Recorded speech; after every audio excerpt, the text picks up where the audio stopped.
Justru kalau banyak tudingan kepada PDI yang seolah-olah berada di belakang gerakan mahasiswa ini, itu kan sekarang begitu. Apalagi hari ini saya lihat di tweet ya, banyak yang apa namanya? Tapi itu buzzer kali yang ngomong gitu. Ya apapun, kan namanya juga tudingan kan. Ya, jadi kebenarannya kan juga belum tentu. Bunyi-bunyian nih. Ya bunyi-bunyian. Tapi Ferdinand justru memuji-muji Pak Prabowo. Itu menurut saya, itu menarik juga tuh. Menarik. Apakah ada barisan tertentu di internal PDI Perjuangan itu yang memang berjalan berbeda juga dengan komunitas PDI Perjuangan yang saat ini kelihatan mulai lebih fokus kepada posisi mereka sebagai oposisi. Saya juga kaget juga sampai gebrak-gebrak meja tuh. Karena kemarin kan Ibu Mega udah menyatakan dengan tegas ya, mahasiswa itu jangan takut, ya bergerak aja gitu. Itu kan bagi saya pernyataan tegas bahwa kami oposisi itu. Itu bagi saya tafsiran saya. Lalu dikritik oleh partai-partai kan, ada PKB, ada PAN, ada Golkar ya, ada Nasdem yang mengkritik. Kok PDI abu-abu? Nah saya juga agak bingung. Justru ketika Ibu Mega memperlihatkan sikap dia yang lebih tegas sebagai oposisi, lah partai-partai ini meragukan lagi posisi dari Ibu Mega. Dan menjadi pertanyaan lagi ketika saudara Ferdinand yang kita kenal sebagai orang PDI Perjuangan ya, memuji-muji luar biasa malam ini Pak Prabowo. Itu maksudnya sebetulnya. Saya tidak dalam rangka memuji-muji tetapi menyampaikan fakta dari apa yang saya tahu, saya pahami, apa yang sekarang sedang terjadi dalam perjalanan bangsa kita ke depan. Karena saya berpolitik itu dari sejak lama selalu saya sampaikan, politik saya adalah politik kebangsaan. Ketika saya lihat bangsa kita memang menuju jalan yang benar meskipun taruhannya ini sangat besar Bang Rey, karena ketika kita kalah memang resikonya besar, tapi kalau menang ini kita akan menjadi bangsa yang hebat. Jadi saya melihat itu semua, saya mengikutinya satu persatu, makanya saya berani bicara bahwa lebih besar yang dilakukan Pak Prabowo sekarang dan itu justru adalah Soekarnoisme yang murni. Soekarno pernah mengatakan, kutinggalkan sumber daya mineral ini sampai anak cucu bangsa ini mampu. Nah sekarang Prabowo, kenapa RKB Batubara dipotong supaya tidak habis dijualin oleh para pemain-pemain tambang itu semua. Dipotong 130 juta ton lebih. Dia mau menyediakan itu untuk anak cucu bangsa ini ke depan. Dan itu saya melihat bahwa ini Soekarnoisme yang benar, tidak hanya cuap-cuap. Karena memang Soekarno semangatnya di situ dan Prabowo melakukannya. Nah itu yang saya ikuti Bang Rey. Jadi saya tidak sedang memuji-muji tapi saya memang senang bicara fakta. Dalam bahasa yang lain kalau kita buat mafhum mukhalafahnya gitu ya kan. Mafhum mukhalafahnya itu artinya posisi PDI Perjuangan ini sedang meninggalkan pesan-pesan Bung Karno. Itu kira-kira itu mafhum mukhalafahnya kan begitu. Kan berbagai macam sedang meninggalkan pesan-pesan Bung Karno. Kenapa ditinggalkan pesan Karena Bung Karno? Ferdinand mengatakan pesan Bung Karno itu adalah apa yang dilakukan oleh Pak Prabowo hari ini.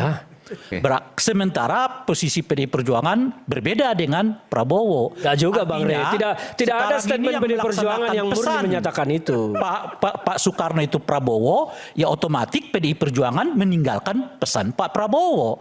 Itu namanya mafhum mukhalafah. Kalau saya mengatakan saya ke atas, otomatis artinya saya tidak ke bawah.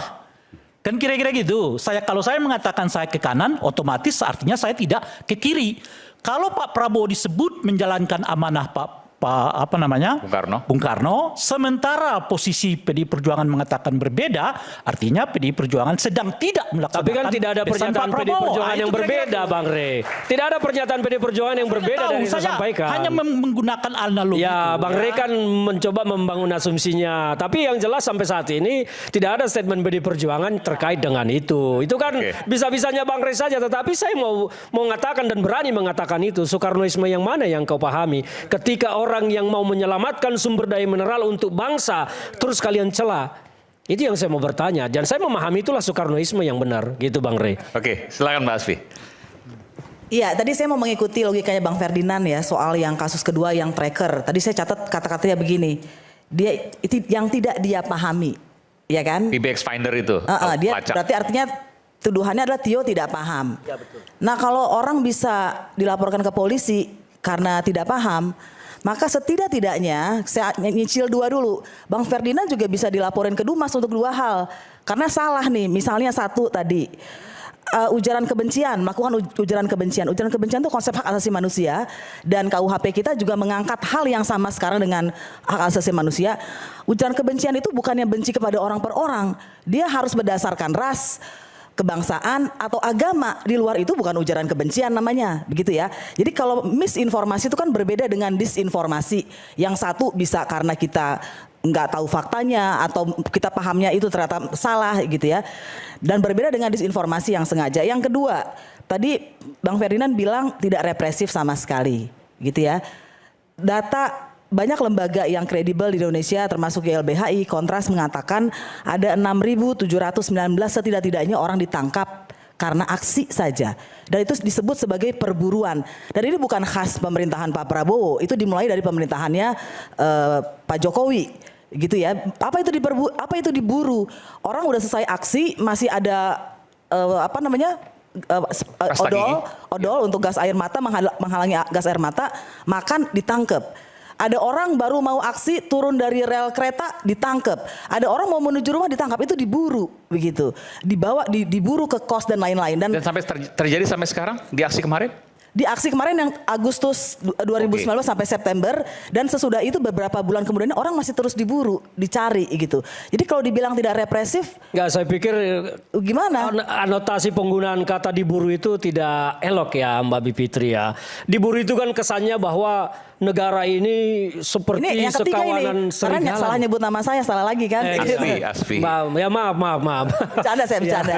Intinya anotasi penggunaan kata diburu itu kesannya pemerintah ini seperti kawanan citah atau serigala yang memburu kawanan domba. Nggak begitu. Jadi kita juga harus memahami polisi itu bekerja bagaimana menciptakan rasa aman. Teman-teman di intelijen juga bekerja menciptakan suasana kondusif dan memitigasi, mencegah terjadinya hal-hal yang tidak diinginkan. Jadi itu kan jangan dilihat itu kan yang kita inginkan ya. Orang yang Bang Ferdinand diduga, kalau ngomong fakta, saya pikir saya juga kepingin polisi seperti itu. Itu cita-cita kita bersama. Tapi fakta setidak-tidaknya ada 6.000 orang yang udah ketahuan. Ya itu kan dari zaman Jokowi. Bukan sekarang aja. Ini zaman Prabowo. Dan harus dilihat begini ini zaman juga. Prabowo. Dan jangan angkanya lebih banyak daripada angka zaman Pak Jokowi. Jadi ini melanjutkan Jadi Prabowo. harus dilihat juga. Prabowo melanjutkan Jokowi beneran dan tambah banyak.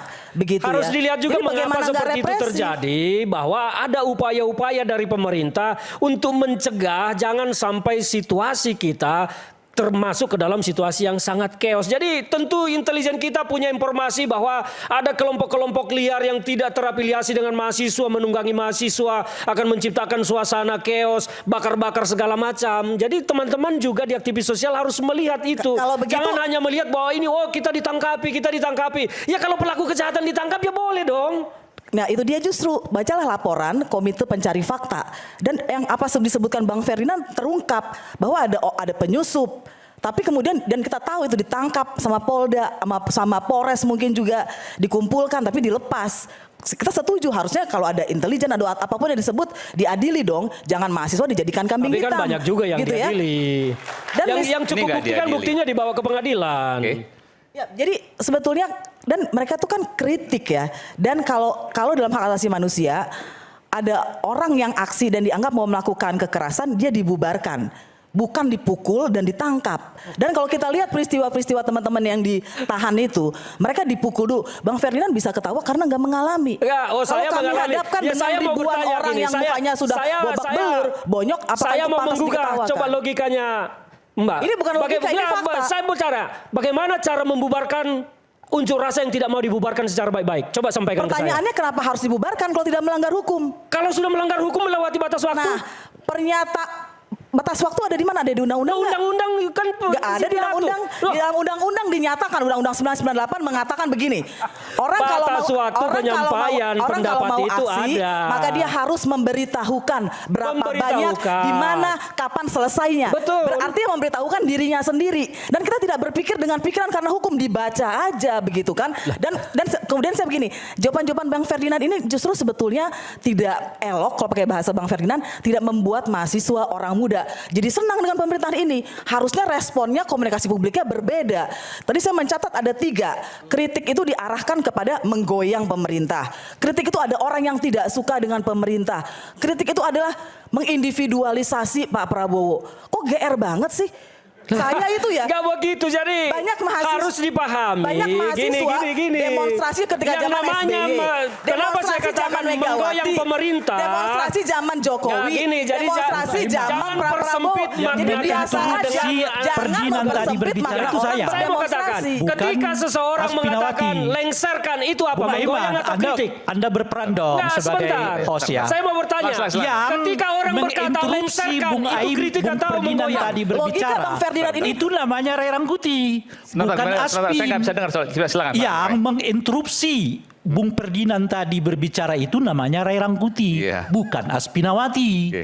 Oleh karena itu berikan kesempatan kepada Aspinawati berbicara tanpa diinterupsi. Ya. Sebab Silakan, Bung Ferdinand silakan. tadi tidak pernah diinterupsi oleh oleh Aspinawati. Silakan. Ada fase di mana kita saling menginterupsi. Itu Oke. nanti termin ketiga, termin keempat. Baik, silakan, Ini masih silakan. termin Itu kedua. undang-undang di mana tuh? Ini peraturan Aiman Kode Etik nomor 10. Silakan.